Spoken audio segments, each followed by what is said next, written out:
Be be کسی اور case میں مطلوب نہیں تھی اس وقت، اور بجائے اس کے کہ ان کو باہر جیل سے کیا جاتا، الٹا ان کو فیمیل عملہ جو تھا وہاں انہوں نے بی بی کے ساتھ بدتمیزی کی، دھکے دیے انہیں، اور انہیں جو ہے جسمانی اور ذہنی تشدد کا شکار بنایا۔ وہ ہم نے یہی کہا کہ جناب یہ جب کوئی کیس نہیں تھا تو پھر ایک جو ہے توشہ خانہ نمبر 4 بنا کر انہوں نے اس میں بی بی کی گرفتاری ڈال دی، اور ہمیں اس لیے بتایا جائے کہ کون سے کیسز ہیں بی بی کے خلاف، تاکہ ہم بشرا بی بی کی جو ہے قانونی نالش کر سکیں۔ تو انہوں نے ایک درخواست دی، میں جواب میں سارے پاکستان سے جتنے ادارے تھے ان سے طلب کیا، تو انہوں نے کہا 11 کیسز ہیں پنڈی کے اور ایک اٹک کا ہے۔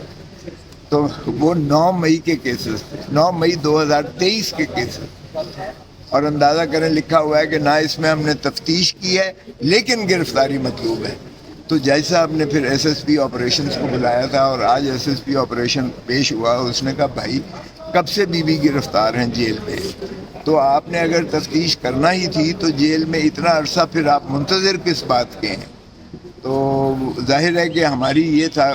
کہ جی جناب جب ایک کیس میں ضمانت ہوتی ہے تو یہ دوسری میں ڈال دیتے ہیں کیس میں، اور پھر دوسرے میں ہوتی ہے تو تیسرے میں ڈال دیتے ہیں، تیسرے میں ہوتی ہے تو چوتھے میں ڈال دیتے ہیں۔ تو جج صاحب نے کہا کہ 1.25 سال ہو گیا ہے، 2023 9 مئی 2023 کا،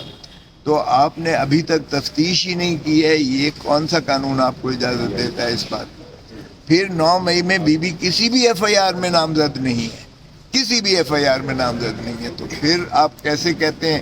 جج صاحب نے پوچھا کوئی ثبوت ہے، کوئی شواہد ہے، کوئی گواہ ہے ان کے خلاف؟ کوئی نہیں تھا جناب۔ جج صاحب نے اپنے وہ لکھا ہے، لیکن انہوں نے کہا کہ جی انہوں نے ضمانت قبل از گرفتاری کی درخواست دی ہے۔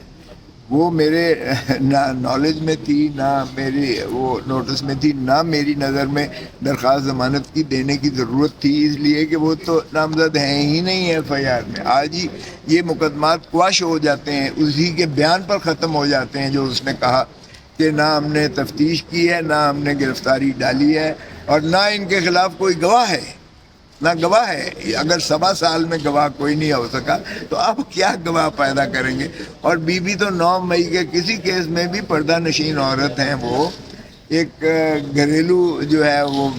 پرائم منسٹر کی جو ہے وہ بی بی ہیں، اور انہوں نے تو کسی جلسے جلوس میں کبھی بھی آج تک شرکت بھی نہیں کی ہے، اور نہ ہی ان کا یہ مزاج ہے۔ تو وہ ان کے خلاف شواہد ہیں بھی نہیں، تو پھر گرفتاری تو ہو ہی نہیں سکتی تھی، اور یہ ان کا کہہ دینا غلط ہے۔ آج جب بیان رکھا یہ معاملہ کہ دھکے کس کی طرف سے دیے گئے یا اس کی کوئی انویسٹیگیشن ہونی چاہیے؟ یہ میں نے آج دائر کی ہے، یہ کل لگ جائے گی۔ ہم نے تقاضا کیا ہے کہ جیل کے جو سپرنٹینڈنٹ ہے اور اس کے جو انسٹرومنٹیلٹیز ہیں، جو اس کے ماتحت جو ملازمین ہیں، ظاہر ہے کہ وہ سپرنٹینڈنٹ جیل کے بغیر، اور اس میں ہم نے ہوم سیکرٹری اور انٹیریئر سیکرٹری کو بھی فریق بنایا ہے، تو یہ اس کی جو ہے تصدیق اور تفتیش کی جائے اور ان کو قرار واقع سزا دی جائے جن لوگوں نے اس طرح کا حرکت کی ہے، اور پھر جنہوں نے جعل سازی کر کے بی بی کے خلاف دوبارہ ان کو گرفتار کر لیا ہے، جو کہ 17D نیب آرڈیننس کے مخالف متصادم ہے، وہ اس کو بھی جو ہے کالعدم قرار دیا جائے۔